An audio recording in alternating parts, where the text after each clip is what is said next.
How's it going, everybody? Today's video is brought to you by Atlas Gunworks. Why? Because they were nice enough to send me an Athena to try out. So quick disclaimer, this is not my gun. I haven't bought one yet. I am going to try a handful of different Atlas pistols to see which double stack 1911 I like the best. And this was the first one on the list. This is what we're going to start with. What I'm going to do is I'm going to walk you guys through the process of learning a new gun or a new platform. I've had to do this a handful of times. I switched from a Glock to a 2011 to a TZ back to a 2011 and so on and so forth. And this, despite being a double stack 1911, is quite different than what I have been running, which is a really weird gun. So I'm going to talk about this for just 1 second here. So what this guy is a STI DVC-3 gun, which was the iron sight tac ops type gun from STI before STI became Staccato. I have put roughly 100,000 plus rounds on this thing. I'm not really sure how many, but definitely into the six figures. It is now on its third barrel. I had a sight mounted on the back. I had a little custom red dot mount thing done so I could switch optics because a little birdie told me that Vortex is going to be coming out with new dots on a different platform, so I had that done.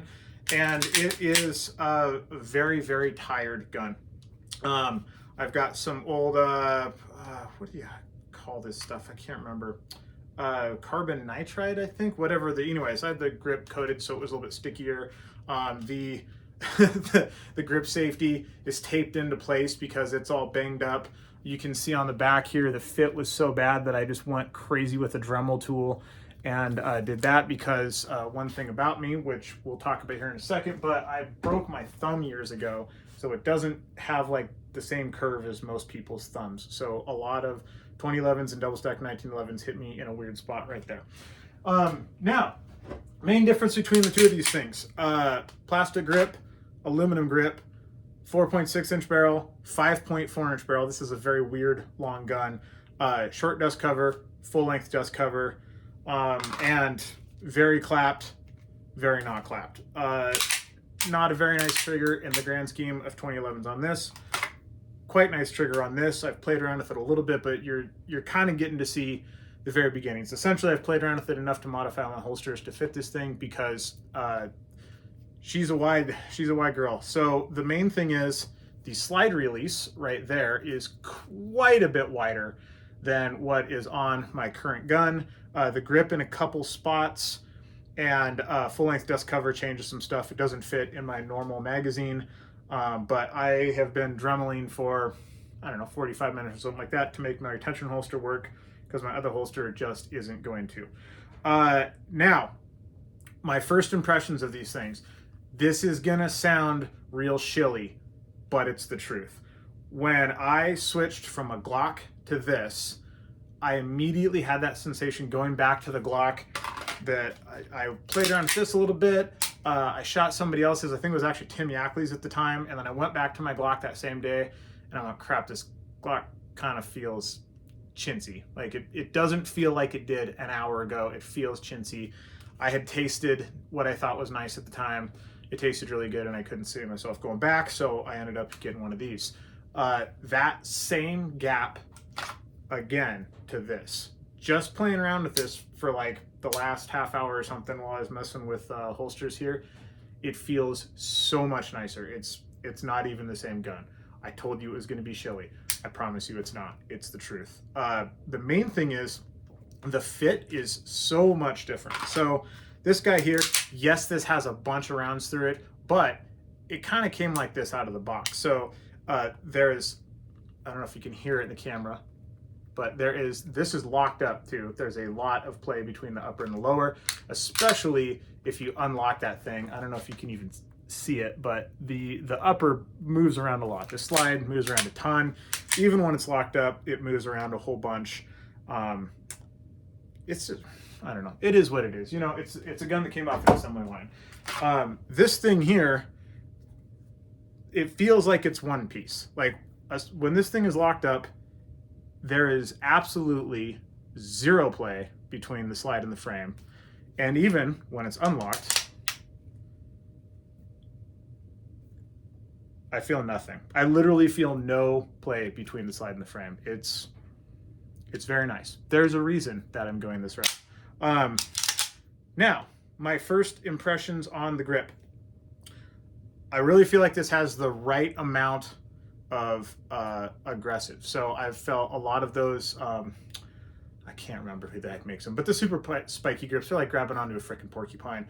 Those are too much. I'm not a fan. I wanted something that had a decent amount of texture to it, but wasn't so aggressive that if I had like a really long 600, 700, 800 round practice session, into the thousands, that I didn't want to be afraid of the grip of the gun by the end of the day. This carbon nitride one it's getting pretty worn out by now, but the gap between the friction on this grip and the friction on this grip is very significant. And the nice thing about that, it won't wear out the way that the nitride will. Now, the only thing that I don't like so far about the grip, this has a very large paddle style thumb safety on the left side. And this might be something that I get used to, but like I said, I broke my thumb, so it doesn't make the same turn that other people's thumbs do because of where I broke it at. And I do have like a little bit of pressure on the back right in here because I have to go up over this big paddle style thumb safety. So if I were to build this gun out, spec it out the way I wanted, I would go with the smaller style thumb safety on both sides, or probably even only on this side, no thumb safety on the right, because I'm a 3-gun shooter. I always dump my guns on the right side, and you can see on my current gun here, I actually just took a Dremel tool and just cut the thumb safety off of the right side. So if I dumped it on that side, I wouldn't hit something and DQ myself. So that's pretty much the back and forth between the two. I mean, it is a more expensive gun, so it should feel nicer, and it does. It is significantly nicer feeling. I'm sure it shoots like that too. The other thing that I would have changed is I would have spec'd a short trigger because I have very small hands. I don't like the length of the trigger that's on my current gun, which is going to be getting one of these grips and a short trigger in the very near future. So the backup gun feels the same as the gun I'm going to be shooting. But those are the only two things I would have changed so far. Is I wouldn't have gone with the big paddle safety, and I would have gone with a short trigger shoe. I do quite like the flat trigger shoe, and this thing feels extremely nice. I would stay with the small style magazine release. I wouldn't go with the big one.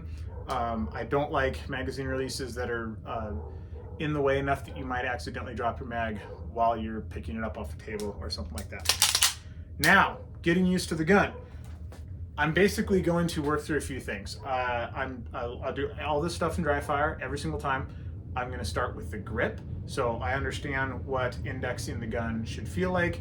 Then I'm going to go to a draw. Then I'm going to go to the reloads. Those are the 3 real mechanical things I need to be able to do. So in terms of the grip, now this gun does have the option to put in the raised grip panels. I don't have them in here quite yet. I'm going to play around with it like this first before I start messing around with the grip panels, because I want to get kind of like a more apples to apples comparison. But I don't have to change anything.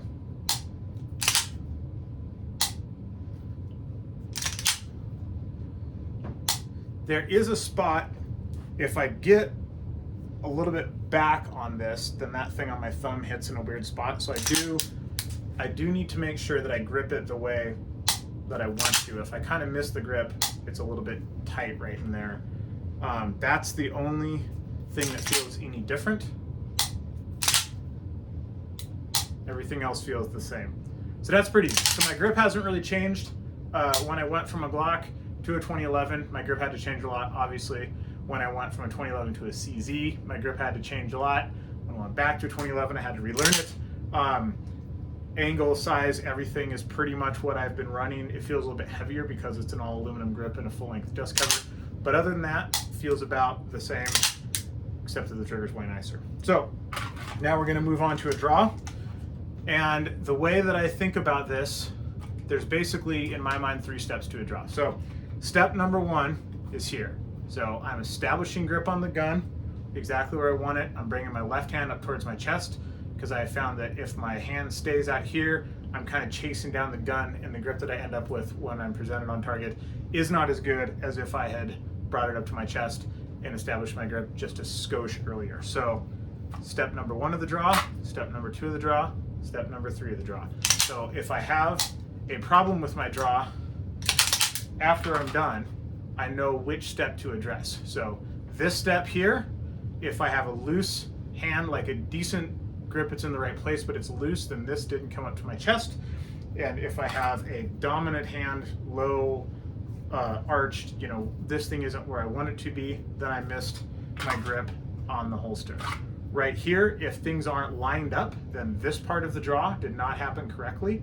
And then out at the end, if I'm doing everything correctly, I've joined my hands early, the gun is leveled early, and as I am extending, I'm applying pressure where it needs to be. I'm not going to go over the whole grip right now, but when I'm done, everything should be nice and lined up, and if something's missing, I know which part of the draw to address. So I'm going to start off with some slow draws, and mostly what I'm going to do here is I'm just going to draw to a sight picture, because I don't really care about the trigger press yet.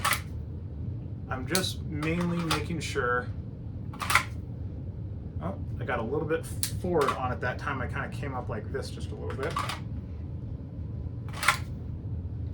I'm making sure that when I'm extended, I'm indexing on the A zone. My grip is what it should be. All the pressure is in the right place. Oh, going too fast to rush that one.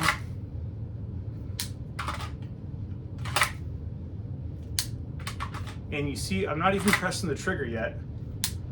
I'm just making sure everything is lined up. And as I present the gun out on target, I'm indexed on the A. I don't have to come out and then move the gun somewhere.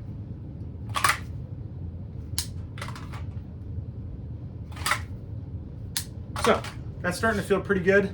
I would do way more of that before I actually moved on here, but nobody wants this video to be 25 minutes of me drawing the gun. Now we're going to move on to reloads. This is the part I'm a little bit nervous about, because this has a plastic grip, that has an aluminum grip, and I have heard stories about mags binding a little bit in aluminum grips. It sounds like the plastic grips on the whole are a little bit more lenient on your reloads. Now, I'm gonna not use the Atlas mags because I have some clapped out mags with dummy rounds in them, and we're dropping them on the floor here, and I'm not gonna beat up the nice mags that they sent me. So hopefully that doesn't play into it. But in the off chance that it does, we'll find out. Interesting thing here that I just noticed, this mag seems to insert a lot farther into this grip than it does on this gun. You kind of have like a chunk of mag sticking out on that one, and it's like just about flush on this one. I think the reality of this situation is this mag well sticks down farther than the mag well that's on my gun. Yeah, it definitely does. So this is an old Dawson Precision magwell that I have that's all beat up. This is a shorter magwell.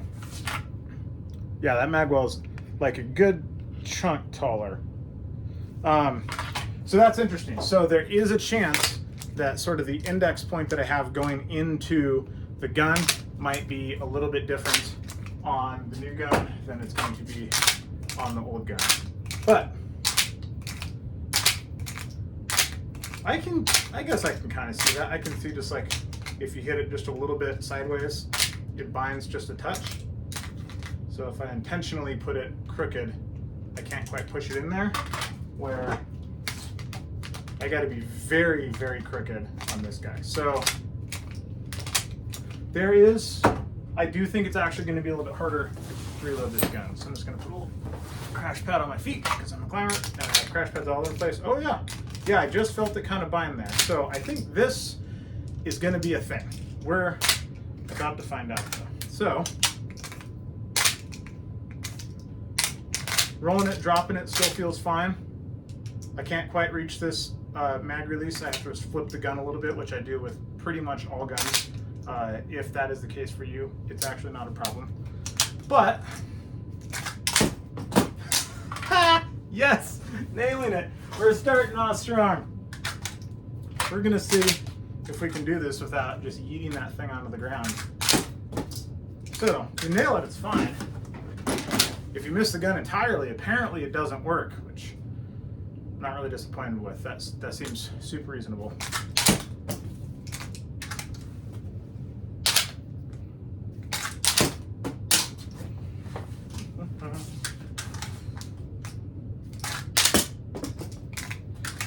I mean, seems fine. Ah, there it is. There it is. I'm letting go of the mag a little bit early. I'm not guiding it in all the way. I'm kind of letting go of it here instead of seeing it past the point of no return. Yeah, I would say it is a little bit harder to reload that grip.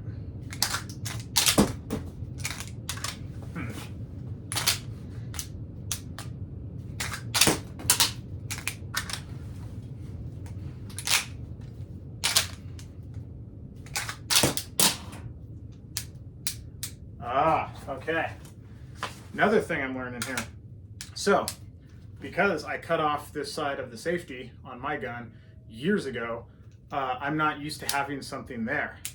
And I'm bumping the safety on with my right hand as I'm flipping the gun. So, safety down here as I'm flipping the gun. Somewhere along the line, I'm bumping that safety back up. So yeah, if I spec this thing out for myself, I'm definitely cutting the safety off that side. Oops. I guess it would help a lot if I had that magazine in a place where I could get to it, huh? I don't know why I keep changing mags there.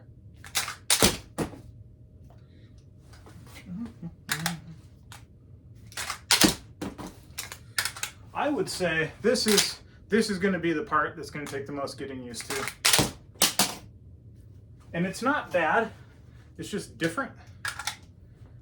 It's a little bit less forgiving. It's different. You definitely have to hit that load a little bit more. Yeah, and I keep bumping that safety back on. When I just came up, the safety was on. So that's going to be something I'm going to have to get used to. And that is very much not the gun's fault. That's just the way I've been doing it forever.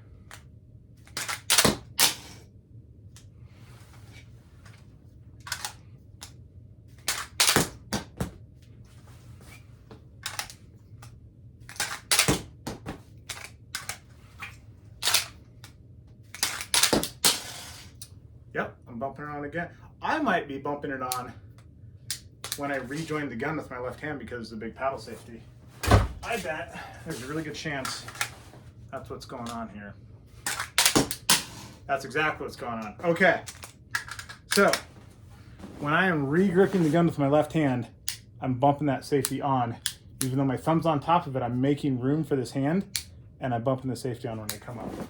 So, even going from a 2011 to a double stack 1911, there are things that are gonna change, and you need to know those things. Yeah, all right, let's try a few more here.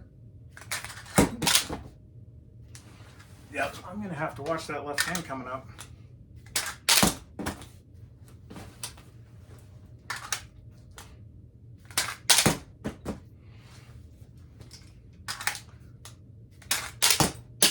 So,